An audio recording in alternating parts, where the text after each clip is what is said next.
Generosity, in the highest human sense of the word, means forgetting oneself for the sake of another.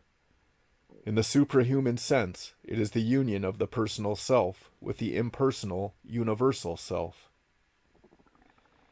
The distinction between the animal man and the fully conscious man is that between egoism and altruism. The earthly meaning of generosity is egoistic, for a person can only give that which belongs to him as his own, that is, his goods or his person. But in giving these, there is always a reflex of self-interest. In fact, ultimately one gives for one's own sake.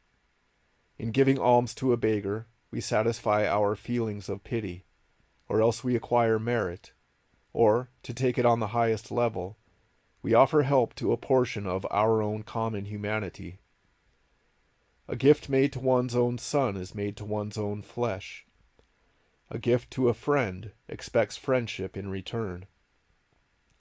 A gift to the mighty or to the gods invokes a favor in return, and our chances of receiving the favor are always greater, the more nearly the value of the gift corresponds to the wishes of our patron.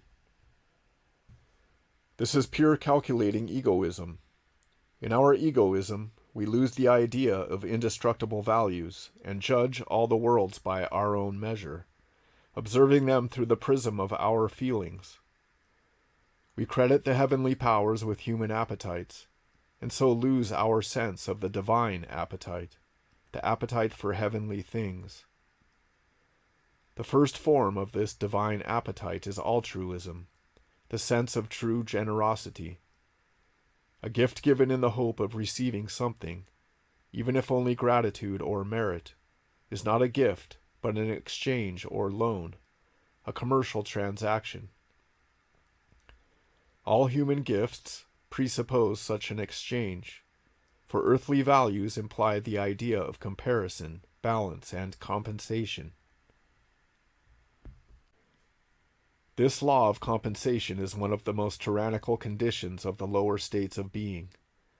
With the regularity of a pendulum, it equalizes the level between the two intercommunicating vessels.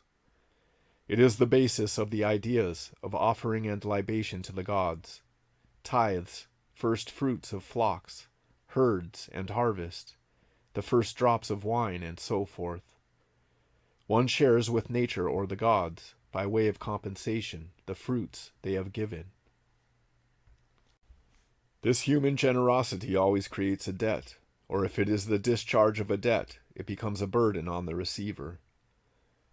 The gospel advises us not to let the left hand know what the right hand hath given, but even this is only an effort in the right direction, for the duality remains, and if duality remains, the need for compensation remains.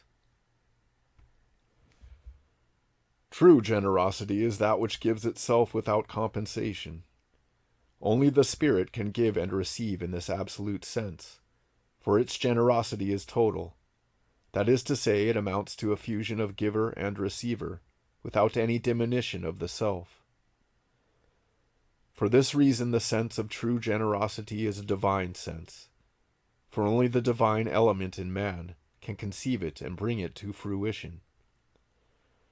For it alone can awaken the cosmic consciousness in a man, can exalt him beyond his own limits, until he transcends the bounds of possibility, until his thirst for the infinite becomes so great that he becomes like it, and can give himself, as it does, in an irreversible act of radiance. This is the royal generosity of the sun. Once you have felt the call of immensity, the thrill of the unknown which is felt as knowable, you know quite well that you will never be able to quench your longing for it, however much common life may drown it under a flood of banalities.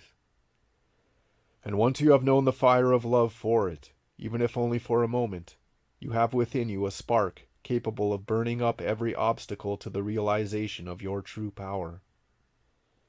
For the power of the self is unlimited, and only the ego resists this power of the impersonal self.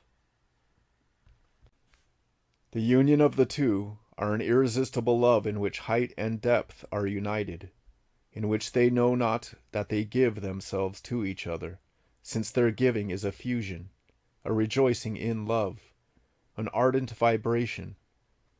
There is no longer any comparison, no longer any compensation, no longer I or thou, but only an intensity of life, in which all is mutual penetration and mutual knowledge.